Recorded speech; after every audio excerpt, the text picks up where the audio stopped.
Poeta, vamos ao giro? Vamos, aquele giro de notícias, né, os principais fatos que acontecem no campo da cultura e que você pode aprofundar também lá pelo blog Cultura e Cidadania. A primeira notícia que nós vamos trazer é que está caminhando para os últimos dias das lives do FETEAG Digital. Na próxima terça-feira, dia 11, depois de 3 meses de exibição, o FETEAG Digital apresentou espetáculos de teatro e conversas com debates entre fazedores de cultura. Ao todo, foram apresentados 91 espetáculos que permanecem na plataforma feteag.com.br, à disposição do público.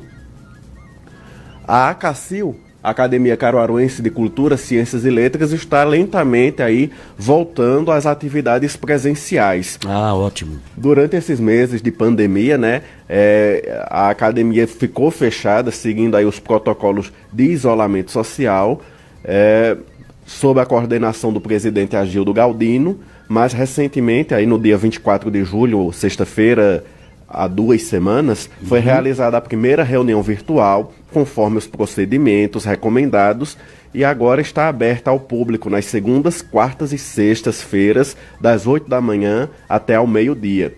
Já fez atendimento com acadêmicos e membros de outras entidades, como a União Brasileira de Escritores. O José Ordônio, por exemplo, já esteve na academia nesses tempos, e o Davi Jefferson, que é presidente da Academia Caruaruense de Literatura de Cordel, também já visitou o Agildo Galdino lá na Academia de Letras, inclusive com alguns projetos que devem ser divulgados posteriormente. Um outro assunto muito importante é o estado de saúde de Dom Pedro Casaldáliga, Que na verdade estava nos preocupando bastante, né, poeta? Pois é, né? O bispo do povo. Isso, né? Assim, isso. Ele dispensa maiores apresentações, porque de fato é um sacerdote, né? Um religioso aí que tem como marca essa defesa dos povos indígenas, a luta contra a violência no campo, e que está em uma situação grave de pneumonia, internado na UTI da Santa Casa de Batatais, em São Paulo. E um outro assunto que nós vamos falar é a Lei Aldir Blanc. Isso, poeta. Durante a semana, eu fui questionado e indagado por algumas pessoas em relação à lei e tal, e as pessoas, principalmente aquelas que estão parados, aqueles profissionais e serviços também que estão parados desde que começou a pandemia, e eles falam, poeta, o seguinte, que foram os primeiros a pararem suas atividades e serão os últimos a voltarem às suas atividades, não é?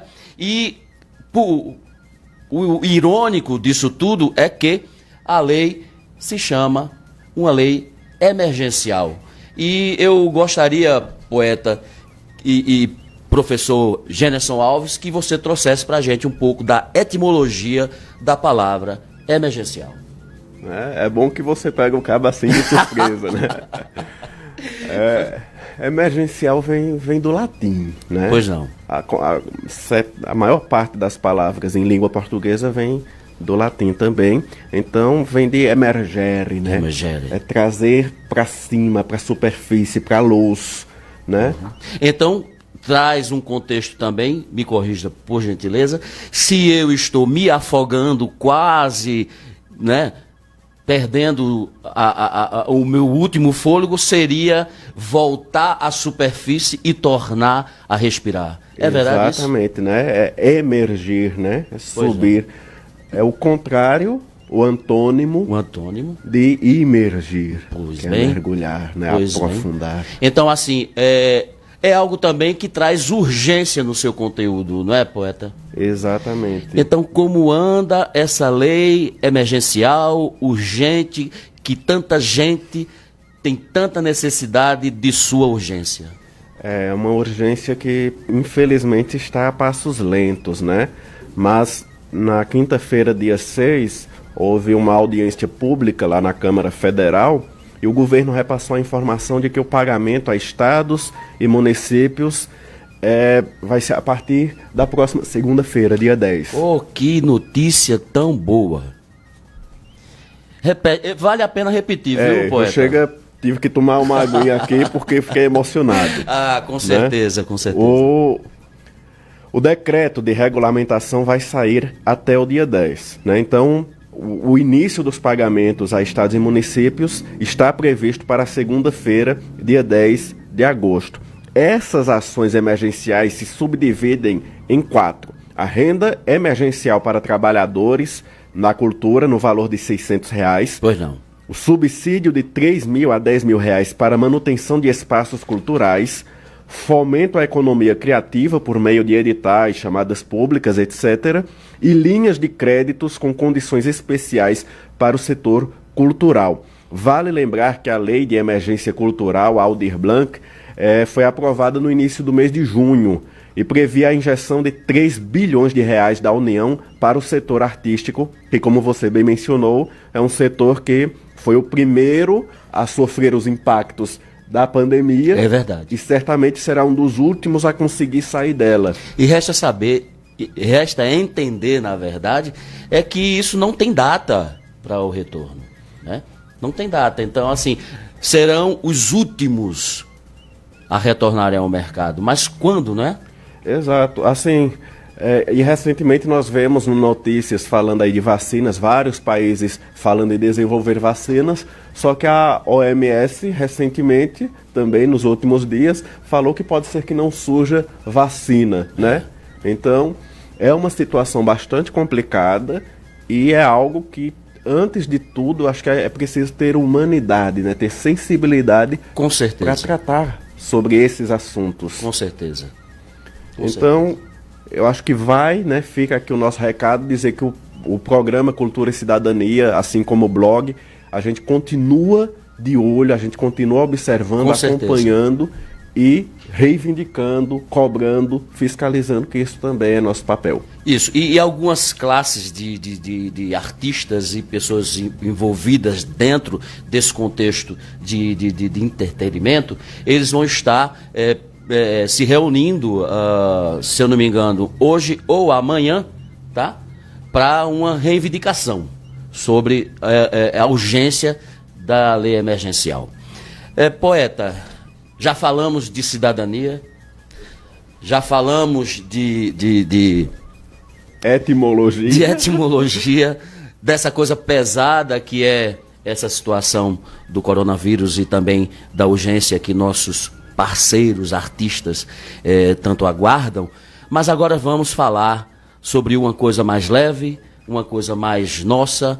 Vamos falar sobre a cultura, a música contemporânea cristã.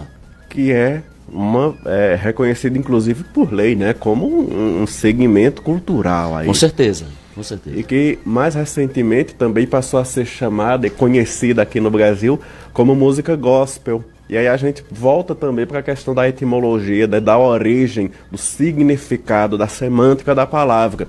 Porque gospel vem do inglês Godspell, né? Perfeito. Eu não sei se pronunciei corretamente. Perfeito. Né? A gente, ao lado de um professor de inglês aqui, fica se arriscando, né? E Godspell significa Deus soletra, né? Uhum. Traz essa ideia também de palavra de Deus, né? Sim, e também traz no seu contexto aquela questão de uma fala e do soletrar como uma coisa simples de ser compreendida, algo mais íntimo, né? Algo mais ali próximo, né? Uhum. Uma conversa de pé de ouvido, aquela coisa ali bem próxima, bem fácil de se entender. E é isso, né? Assim, ela remete historicamente ao século XIX, quando os negros trabalhavam nas colheitas de algodão, isso lá nos Estados Unidos, e embora eles realizavam um serviço árduo debaixo do sol quente, também cantavam canções de lamentos, sons que eram produzidos pela alma sofrida, cansada e angustiada, mas o que é interessante é que são sons que, embora tenham lamento, mas são lamentos com esperança. Pois não. Né? Muitas vezes com tonalidades menores, né? Sim, que traz aquela coisa bem, né? Que pode-se dizer assim, melancólica. Isso, né? E também uma estranha alegria ao mesmo tempo, né? Tem essa perspectiva aí. E foi nesse contexto também que surgiu o blues, que é uma música melodiosa e triste que expressa o sentimento de tristeza dos negros traduzidos, estes sentimentos traduzidos em canções. Esse tipo de música entrou nas igrejas e nos templos. Pois não. Né? Como uma forma de súplica a Deus, né? São as músicas chamadas de espirituais.